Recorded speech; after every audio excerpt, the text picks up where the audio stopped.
Keterangan dari Susi yang sepertinya juga menurut hakim makin berubah-berubah. Nah, terkait dengan perubahan-perubahan keterangan yang juga menurut hakim ini merupakan sebuah kebohongan, apakah ini bagian dari sebuah skenario? Kalau memang ini skenario, siapa yang kemudian menyetingnya begitu? Siapa yang bikin skenarionya kepada Susi dan siapa yang diuntungkan kalau Anda melihat? Ya, terima kasih.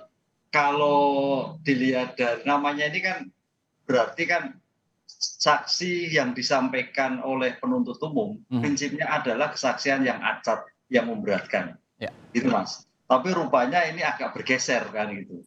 Bukannya memberatkan tapi malah meringankan.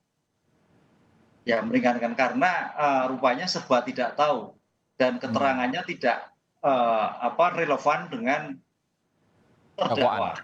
Oke. Dakwaan. Nah, oleh karena ini belum selesai, Mas. Jadi, kemungkinan nanti akan dikonfrontasi juga dengan saksi yang lain. Hmm, Apakah yang disampaikan saksi S ini betul atau tidak? Seperti halnya tempat lahirnya, kediamannya, jumlah ART-nya dan sebagainya. ya, Kan namanya, asisten kan tidak hanya satu, kan gitu loh.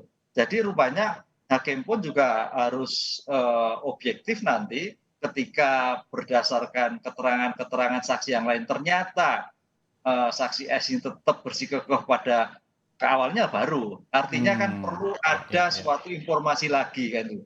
Ya, Jadi baik. tidak secepatnya jadikan sebagai sumpah saksi palsu, karena ini baru satu keterangan dan Oke. keterangan yang disampaikan dalam berita acara, belum lagi dengan keterangan-keterangan yang lain. Karena di dalam suatu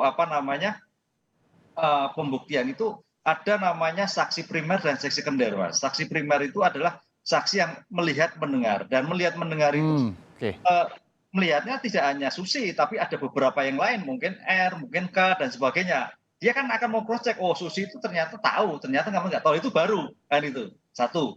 Kedua, ada juga saksi sekunder. Saksi sekunder itu adalah berita CCTV-nya yang terjadi, yang ada penyitaan oleh digital forensik oleh Barreskrim, menunjukkan sebetulnya sejauh mana keberadaan saksi S tadi, kan itu. Ya. Kalau itu memang tidak relevan dan ternyata ya baru boleh dikatakan sebagai saksi palsu gitu Mas. Jadi, mungkin saya kira tidak terlalu cepat gegabah menetapkan saksi palsu sebelum ada keterangan saksi-saksi yang lain yang mendukung kepalsuan Oke. dari saksi Jadi tersebut. ini sepertinya dari hakim, kemudian juga tadi penasihat hukum sedikit menggertak begitu ya dengan menyatakan Iya, pasal 179 terkait dengan kesaksian palsu ya. Karena memang ini baru pertama kali juga Susi memberikan keterangan dan maksud dari gertakan tersebut memang ingin menarik sebuah atau mendorong Susi ini memberikan keterangan yang sebenar-benarnya. Begitu ya? betul. Iya, betul, iya. Karena nilai suatu kesaksian itu adalah tadi, ada relevansinya. Hmm.